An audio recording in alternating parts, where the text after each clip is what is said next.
fidélité nous honore, mesdames et messieurs. Merci de choisir la FM Télévision pour vous informer. Bonsoir chez vous et bienvenue dans cette édition du journal. Ouverture ce mercredi du procès Corneille Nangaa et ses co-accusés après l'identification de prévenus. La cour militaire de Kinshasa Gombe siégeant en foraine à la prison militaire d'Indolo a accordé un délai de 24 heures au conseil pour prendre copie des pièces et de les compulser.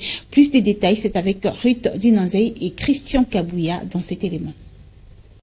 Cette audience devant la cour militaire de Kinshasa Gombe, siégeant en foraine à la prison militaire de Ndolo, concerne au total 25 personnes qui sont poursuivies, mais 5 seulement comparaissent et 20 autres sont déclarées en fuite.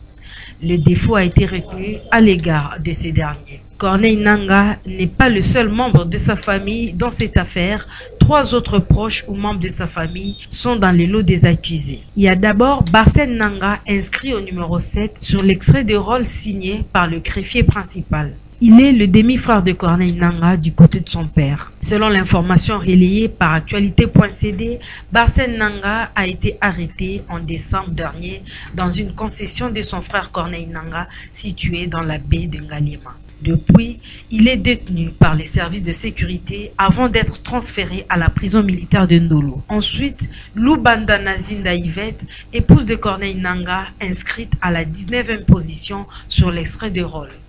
Madame Lubanda a quitté le pays en décembre 2023 et se trouve en Europe. Enfin, Toali Lubanda Fabrice, qui figure au numéro 22 sur l'extrait de rôle, il est le grand frère de l'épouse du coordonnateur de l'Alliance pour le fleuve Congo. Lui également se trouve à l'étranger après avoir quitté le pays, toujours en décembre de l'année dernière. Le ministère public a procédé à la lecture des actes d'accusation. Les préventions principales concernent la trahison, la participation à un mouvement insurrectionnel, ainsi que les infractions précitées. Après la lecture des préventions par l'auditeur supérieur militaire lors de cette première audience, la Cour a posé quelques questions au prévenu Eric Nkouba. Mais ce dernier a refusé de répondre, sollicitant de consulter d'abord ses avocats avec qui il sera entré en contact le même jour de la première audience. Un débat s'en est suivi avec le ministère public qui voulait en découdre. La Cour a finalement accordé un délai de 24 heures au Conseil afin de prendre copie des pièces et de les compulser. D'où la remise au jeudi 25 juillet 2024. Et puis la Belgique demande une nouvelle fois au Rwanda de mettre immédiatement fin à ses opérations militaires et de retirer ses troupes et son armement sur le sol congolais. La Belgique a par ailleurs souligné que le rapport des groupes d'experts établit clairement les différentes formes de soutien actif du Rwanda au groupe armé M23 et à l'Alliance Fleuve Congo. C'est ce que nous dit Alain Goma dans ce reportage. La détérioration de la situation sécuritaire et humanitaire dans la partie est de la République démocratique du Congo s'est invitée à la fête nationale belge célébrée le 21 juillet de chaque année. Au cours de cette journée qui marque l'anniversaire de l'investiture de Léopold Ier comme roi de Belge en 1831, l'ambassadrice de la Belgique en République démocratique du Congo, Roxane de Bilderling, a une fois dénoncé le rôle déstabilisateur et violation du droit international commise par le Rwanda sur le territoire congolais. Par la même occasion, cette diplomate a réitéré la récente position de son pays relayée par le ministre belge des Affaires étrangères.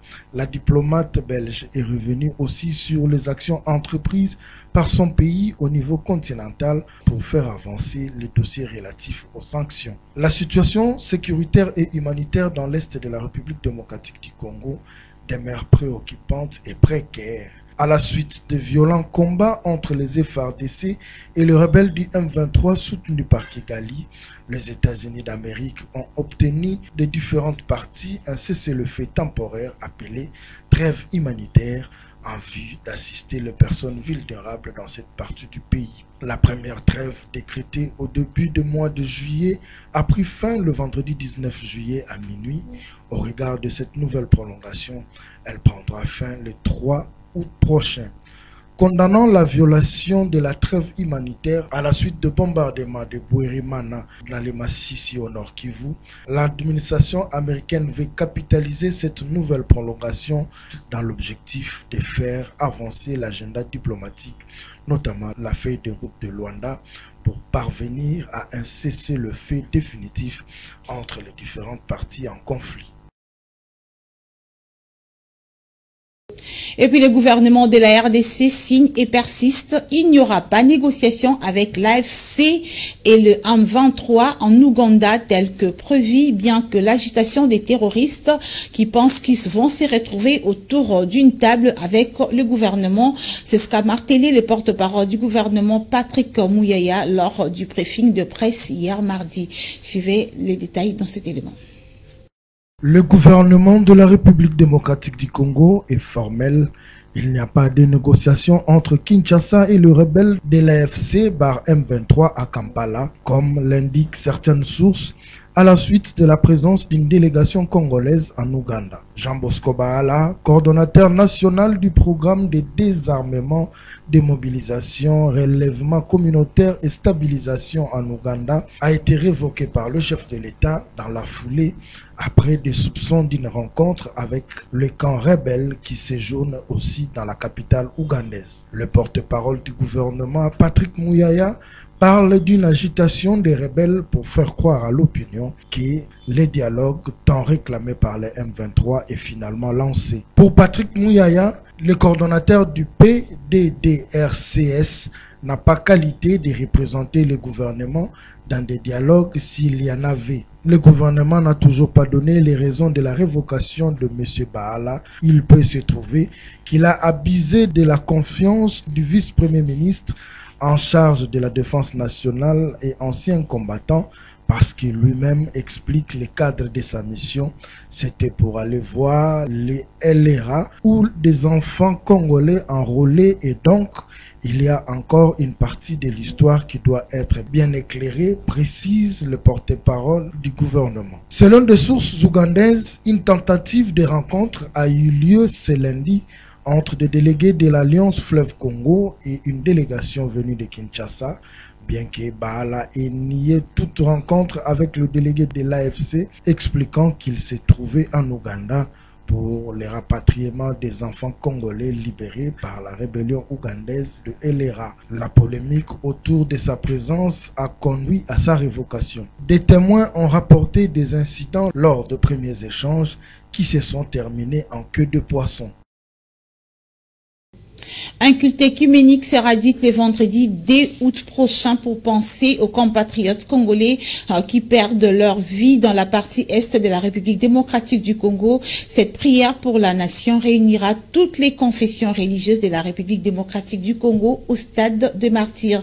Ainsi, le secrétaire général adjoint de la confession religieuse des églises autochtones traditionnelles Bangunza PV Longo invite les membres de cette confession religieuse à prendre part massivement à ces grands cultes pour la nation. Simo Luindamo l'a dit au micro de Ruth Dinonzei. Oui, merci beaucoup. C'est un grand problème qui frappe notre pays. Nous avons été voir Madame la ministre des Droits humains qui nous a fait voir qu'il y a plus de 100 corps qui sont là à l'Est et qui demandent à être enterrés. Et donc nous pensons que la RDC devient de plus en plus un mouroir. Ce n'est pas normal. Et que pour ce faire, les ministres, ou sinon le ministère des Droits humains, organisent en date du 2 août 2024 un culte écuménique qui va rassembler toutes les confessions religieuses pour une prière au stade des martyrs, et pour lequel, pour ces cultes, nous avons été conviés de prendre part massivement pour manifester notre ras-le-bol par rapport à cette situation qui perdure, qui ne fait qu'endeuiller notre République. Autre chose à présent, l'élection du bureau définitif de la Chambre du Parlement n'est plus une question des doutes. La Cour constitutionnelle a validé les règlements intérieurs. Le procureur général a déclaré ainsi recevable la requête conformément à la Constitution. Alain Gomassine, ce reportage. Le Sénat peut lever l'option d'organiser des élections de membres du bureau définitif. 13 jours après son adoption par la plénière, le règlement intérieur de la Chambre haute du Parlement a été déclaré ce mardi conforme à la Constitution de la République démocratique du Congo. Toutefois, La Haute Cour s'est réservée sur certains articles de ces nouveaux règlements intérieurs. Selon Dieudonné Kamoleta, président de la Cour constitutionnelle, il s'agit des articles tels que 119, 248 alinéa 3, 256 alinéa 4 et 258. Cette démarche est conforme à l'un des alinéas des dispositions de l'article 112 de la Constitution de la République qui stipule ce qui suit. Avant d'être mis en application, le règlement intérieur est obligatoirement transmis par le président du bureau provisoire de la Chambre intéressé à la Cour constitutionnelle qui se prononcera sur la conformité à la Constitution dans un délai de 15 jours. Passé ce délai, le règlement est réputé conforme. Lors de sa dernière communication, le rapporteur du bureau d'âge de la Chambre haute du Parlement a fait savoir qu'une fois que le règlement intérieur sera déclaré conforme à la Constitution et notifié au bureau d'âge du Sénat, ce dernier devra prendre une série de décisions devant conduire à la tenue des élections proprement dites. Cette évolution de la situation politique au niveau de la Chambre haute du Parlement ouvre la voie aux tractations au sein de la majorité parlementaire, tout comme à l'opposition pour la composition du ticket à présenter pour les élections de membres du bureau définitif. L'élection et l'installation du bureau définitif du Sénat va automatiquement sanctionner la fin de la session extraordinaire inaugurale ouverte par la mise en place du bureau d'âge du Sénat conformément aux dispositions de l'article 114 de la Constitution de la République. Et de son côté, le président de la Chambre basse du Parlement, Vital Kamerhe, a reçu hier mardi les sceaux officiels de son institution de main du ministre d'État en charge de la justice. Sachez que Constant Mutamba a dans ses prérogatives la conception, la garde et le contrôle de l'utilisation des sceaux et armoiries de la République. Le ministre de la Justice a ainsi lancé une campagne visant à doter toutes les institutions du pays de leurs sceaux officiels, outils qui devraient garantir l'authenticité des documents officiels. Et puis le moratoire du ministre de la Justice Constant Mutamba sur le bon fonctionnement des églises en République démocratique du Congo est salué par certains pasteurs qui estiment que l'assainissement de ces secteurs valait son pesant d'or. Suivez cet homme des dieux au micro de Delphin Moukeba et Rabi Fouka. C'est une nouvelle décision prise par le ministre de la Justice Constant Mutamba concernant les églises, qu'il y ait au moins une distance de 500 mètres pour des églises dans une avenue. Il faut signaler que les associations sans but lucratif ayant autrefois obtenu le numéro folio 90 sont tenues de se conformer à la loi en obtenant la personnalité juridique dans un délai supplémentaire de 3 mois. Interrogés à ce sujet, quelques responsables des églises équinois se sont exprimés sur ce sujet tout en appuyant les ministres compte tenu du nombre des églises qu'on trouve sur les avenues. Est-elle mauvaise? Je dirais non. Je dirais aussi oui. Pourquoi oui? Parce que nous servons l'Éternel et d'une part, nous ne devons pas être comme si c'était dans un concert, il y a des fanfares. Mais il y a un problème, c'est que beaucoup d'églises se sont déjà implantées, qui n'ont pas respecté cette distanciation. Que va-t-il faire exactement pour éradiquer la chose? Je crois qu'il serait préférable, à mon avis, si je pouvais lui proposer, c'est de pouvoir appeler les gens, parler, ceux qui sont des locataires, voir de quelle manière ils peuvent être délocalisés pour permettre que les gens puissent essayer de mieux adorer sans gêner les autres. Décision est bien makasi. Les autres sont ordre, ils ont la paix nakati musala zambi. Les sont ordre, ils ont la.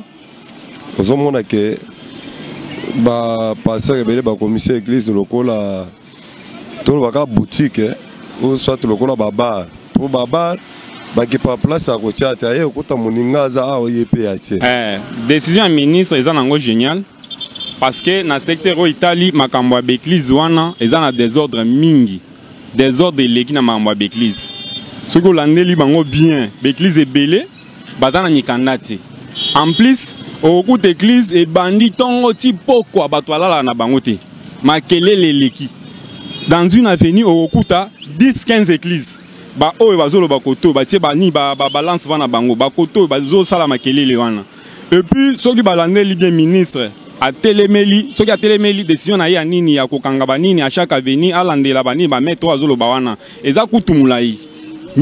Il s'est de rappeler que toute requête en obtention de la personnalité juridique est soumise pour sa recevabilité aux conditions pertinentes des dispositions des articles 4 et 32 de la loi 004/2001.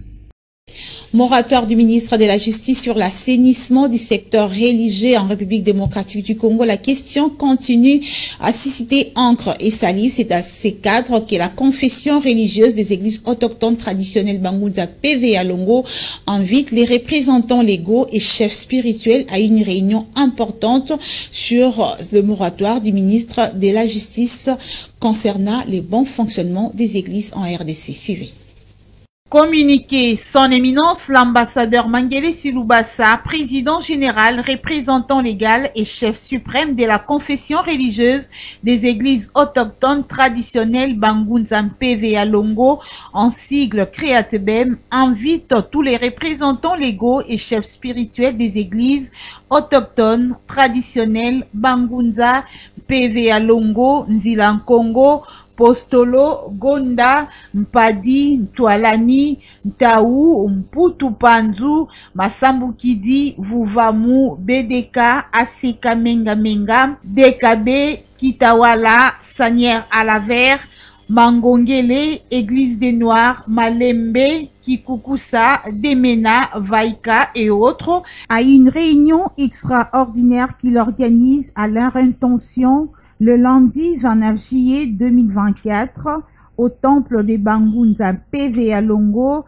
6 Sayo 2385, quartier Onel, commune des Kassavubu, référence à Rebima, heure 10h juste. Cette réunion concerne le message du ministère de la Justice et Garde des Sceaux en rapport avec la nouvelle politique des fonctionnements des églises en République démocratique du Congo. Notez bien, seuls les représentants légaux et chefs spirituels y sont attendus, pas des délégués. Ce communiqué est signé par son éminence l'ambassadeur Mangele Silubasa, président général et représentant légal, chef suprême des Bangunza. Pour tout contact, appelez au plus 243 98 175 54 ou encore au plus 243 89 60 13 499. Ces communiqués tient lieu de faire part. Cordial bienvenue à tous. Lutte contre la sécurité dans la ville-province de Kinshasa, un ultimatum de 7 jours est accordé aux propriétaires de véhicules abandonnés sur la voie publique. Le commissaire provincial de la police nationale ville de Kinshasa, le général Blaise Kilimba Limba, a précisé dans un communiqué que, passé ce délai, toutes les dispositions seront prises pour que ces véhicules soient saisis et voués à la casse. Cette mesure entre dans le cadre de l'assainissement de la ville-province de Kinshasa. Sport à présent, parlant du feuilleton Lupopo Mazembe sur les transferts du joueur Don Benin Dongala. Du côté des Corbeaux, c'est acté. Les joueurs s'engagent pour les 3 prochaines saisons après une correspondance de la FECOFA adressée au tout-puissant Mazembe. Lionel Ngolo signe ce reportage. Pendant que les feuilletons continuent à Lupopo, à Mazembe, c'est acté le contrat avec De Benin Dongala après la confirmation de la FECOFA. C'est donc officiel, l'ancien joueur de Lupopo s'engage désormais avec les Corbeaux de Mazembe. Le club de Sherman, Moïse Katumbi, réalise un sacré coup sur le marché des transferts en recrutant justement l'un des meilleurs latéraux du championnat national. Tout s'est passé vite grâce à une correspondance adressée à Mazembe. La Fédération congolaise de football association acte ces transferts. Pour ses premiers mots, le nouveau joueur de Mazembe a exprimé rien que sa détermination de jouer pour ses grands clubs. Diebenin Dongala, joueur de TP Mazembe, latéral droite. Motivation pena et PCNA Mazembe, un grand club. Mazembe, un grand club, ils ont ambition en donc. On a un joueur, on a ambition, on a une équipe, ils ont ambition donc. Et puis que nous avons un plus dans cette équipe. Un contrat qui se base sur des ambitions pour les clubs, mais également pour les joueurs, Et sachez que Dieu Benindongala portera le dorsal 35 avec Mazembe pour l'exercice 2024-2025 pour lesquels le club s'engagera en championnat national et en Ligue des champions de la CAF. La nouvelle recrue a eu aussi des mots pour ces nouveaux supporters. Supporters tout balingaka Mazembe donc bozala pena calme de Benindongala de intégré groupe naza de effectif nyonso donc bozala pena calme. Il y a bien Zali, il y a bien Pende Zali, donc détermination est makasi. Rappelons que Dieu Benindongala s'engage avec Mazembe pour les 3 prochaines saisons. Et de son côté, le Santé-Loi Lupopo s'est dit indigné de ces contrats frauduleux entre le joueur et les tout-puissants Mazembe. Le club jaune-bleu promet d'aller donc en justice pour réparer cet incident. C'est ce que nous dit Lionel Ngolo dans ce reportage. Décidément, les feuilletons opposant le Santé-Loi Lupopo tout-puissant Mazembe au sujet du transfert du joueur, je cite, Dieu Benindongala ex-Lumpa et qui a signé au tout-puissant Mazembe Salaval de Lupopo où il est toujours sous contrat. Pour commencer, le secrétaire général de Lupopo nous retrace ici la petite histoire. Pour la petite histoire, Dieu Benindongala est sociétaire de Djidjak, un club qui évolue à l'entente urbaine de Kinshasa, qui avait été, lui, Dieu Benindongala, recruté à l'époque. Nous avions comme président du club le président Faustin Bokonda Balela. Nous avons les pièces ici, où il avait été transféré à titre définitif, même si maintenant on ne parle plus de définitif, mais à l'époque, c'était en vigueur. En conférence de presse, mardi 23 juillet 2024 à Lubumbashi, le secrétaire général de Cheminot s'est dit indigné par ces contrats qui existent entre le joueur et les clubs de Mazembe. Des approbations, une indignation à la fois pour ce que nous avons vu tous dans les médias,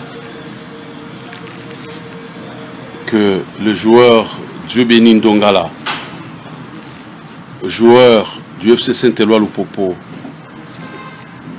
ayant un contrat qui court jusqu'en 2028, puisse s'engager avec un autre club sans l'aval de Lupopo. Touché par ces actes qui ne respectent pas la procédure, le Saint-Éloi Lupopo de son côté promet de réagir et de réparer ces malentendus. Nous dénonçons cette supercherie et nous promettons que nous n'allons pas laisser passer cette situation comme ça. Lupopo va user de tous ses droits pour réclamer la réparation de ces préjudices qui nous ont causés. Clairement, ce feuilleton est loin de donner son verdict car on ne sait pas lequel des deux clubs va remporter ces dossiers. Et c'est officiel, Jires Bilali et Poma est le nouveau entraîneur du FC Renaissance du Congo, nommé par les comités sportifs. Le nouveau entraîneur du club Orange remercie ainsi les présidents sportifs de ce club, Maître Maloua Billy Cléophas, pour la confiance lui accordée et promet de relever les défis pour la saison prochaine. On l'écoute au micro de Lionel Ngolo et Ruth Dinonzei. Et je suis très content par rapport à cette nomination et au sein de l'équipe. Vraiment, c'est vraiment très important. Ça a montré vraiment que j'ai beaucoup travaillé. Ouais, ce que je peux dire à notre président Billy Maloua, merci parce qu'il m'a donné quand même cette opportunité-là de se mettre comme entraîneur titulaire du staff de FC Renaissance du Congo. Vraiment, coup de chapeau président. Et on va faire toujours notre travail. Bon, ce que moi je peux promettre aux supporters, c'est seulement le travail. Hein. Le travail, un bon travail. On doit chercher des joueurs de qualité et pour affronter les championnats la saison prochaine. Fin de cette édition du journal, mesdames et messieurs, c'est avec plaisir que nous vous avions présenté cette édition et nous saluons également votre fidélité sur la FM Télévision. On se retrouve prochainement si Dieu le veut.